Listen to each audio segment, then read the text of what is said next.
எனவே இந்தியா போல நாடுகள், பாகிஸ்தான், நேபாள் போல நாடுகள் கூட எங்களுக்கு கிட்ட, இலங்கைக்கு கிட்ட இருக்கக்கூடிய நாடுகள் கூட அதிலே சம்பந்தப்பட்டார்கள்.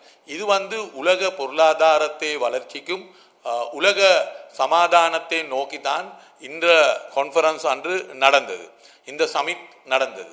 அதே போல் இது 1999 தான் இது ஆரம்பமாகினது. இது எந்த வருடத்திலே நடக்கக்கூடிய சமிட். இது நாங்கள் SCO என்று நாங்கள் கூறுவோம். இந்த சமிட்டுக்கு ஷங்காய் கோஆபரேஷன் ஆர்கனைசேஷன் என்று தான் இதுக்கு நாங்கள் சொல்கிறது. ஆனால் அன்று இலங்கை இதுக்கு கலந்து கொள்ளவில்லை. அன்று நடந்த பத்திரிகையில் மாநாட்டிலே நலிந்த ஜாதிச அமைச்சர் அவர்கள் கூறினார்கள், ஜனாதிபதி அவர்கள் அவருக்கு அதிகமாக வேலை இருந்ததுனால அவர்கள் இதுக்கு போவில்லை என்று. ஆனால் எங்களுக்கு தெரியும், ஜனாதிபதி அவர்களுக்கு அன்று இருந்து வேலை ஒன்றுமே நாங்கள் காணவில்லை. ஜனாதிபதி அவர்கள் கச்சத்தீவு போனதை மட்டும்தான் நாங்கள் கண்டது. எனவே இப்படி ஒரு முக்கியமான உலக நாடுகள் கலந்து கொள்ளக்கூடிய ஒரு சமிட் ஒன்றுக்கு இலங்கையை பிரதிநிதித்துவம் பண்ணக்கூடிய ஜனாதிபதி அப்படி இல்லாவிட்டால், ஃபாரின் மினிஸ்டர் அப்படி இல்லாவிட்டால், ஒரு தூதுவர் கூட இதுக்கு கலந்து கொள்ளாமல் இருக்கிறது இலங்கையுடைய எதிர்காலத்தில் எங்களுக்கு உலக ரீதியாக கிடைக்கக்கூடிய பல சலுகைகளை இல்லாமக்கக்கூடிய ஒரு நிலைமையை தான் இதன் மூலமாக காணப்படுகிறது. ஏனென்றால் இப்போ இந்த அரசாங்கம் வந்த நாளில் இருந்து நாங்கள் காணக்கூடிய ஒரு விஷயம் இருக்கிறது.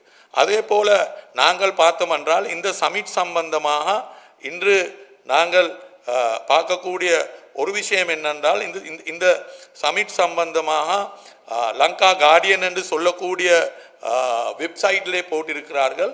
இலங்கை நாட்டுக்கு வெளியிலே இருந்து வந்தக்கூடிய ப்ரெஷர்னால் அவர்கள் இதுக்கு கலந்து கொள்ளவில்லை. வெளி நாடுகளில் இருந்து வந்தக்கூடிய தாக்கங்களால் அரசாங்கம் இதுக்கு கலந்து கொள்ளவில்லை என்று தான் லங்கா கார்டியன் என்று சொல்லக்கூடிய அந்த வெப்சைட்லே அவர்கள் சொல்கிறார்கள். அப்படி என்றால் எங்களுக்கு விளங்கக்கூடிய வெளி தாக்குதல் என்றால் எங்களுக்கு விளங்குது அரசாங்கம். அப்படி என்றால் அமெரிக்காவுடைய ட்ரம்ப் அட்மினிஸ்ட்ரேஷனோட மிக நெருக்கமாக இவர்கள் இப்போது இருக்கிறார்கள்.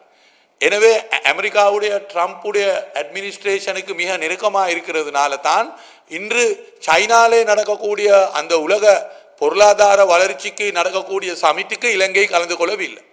இது உண்மையாக ரொம்பவா மோசமான ஒரு முடிவு என்று தான் சொல்ல வேணும். ஏனென்றால் இலங்கையுடைய வரலாறை நாங்கள் எடுத்தால், எந்த அரசாங்கம் இருந்தாலும் நாங்கள் உலகத்தில் இருக்கக்கூடிய எல்லா நாடுகளோட சமமாக எங்களுடைய தொடர்புகள் இருந்தது என்று தான் நாங்கள் வரலாறு ரீதியாக அறிந்திருக்கிறோம். நாங்கள் அமெரிக்காவுடைய இருந்தது போலத்தான் சைனாவுடையும் இருந்திருக்கிறது. அதே போலத்தான் நாங்கள் ரஷ்யாவுடையும் இருந்திருக்கிறது. எனவே அப்படி ஒரு வரலாறு இலங்கை அரசாங்கத்திற்கு இருக்கிறது.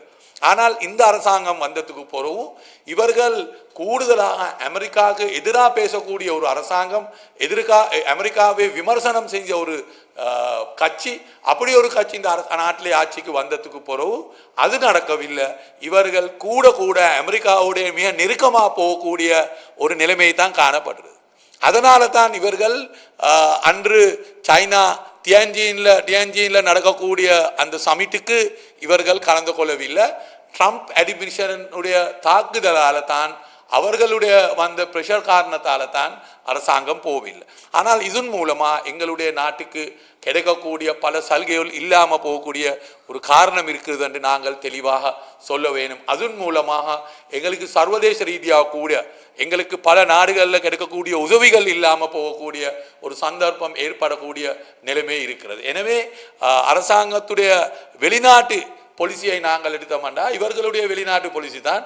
இவர்கள் இந்தியாவுடைய கையொப்பந்தம் பண்ணினார்கள், சைனாவுடைய பல அக்ரிமெண்ட் சைன் பண்ணினார்கள்.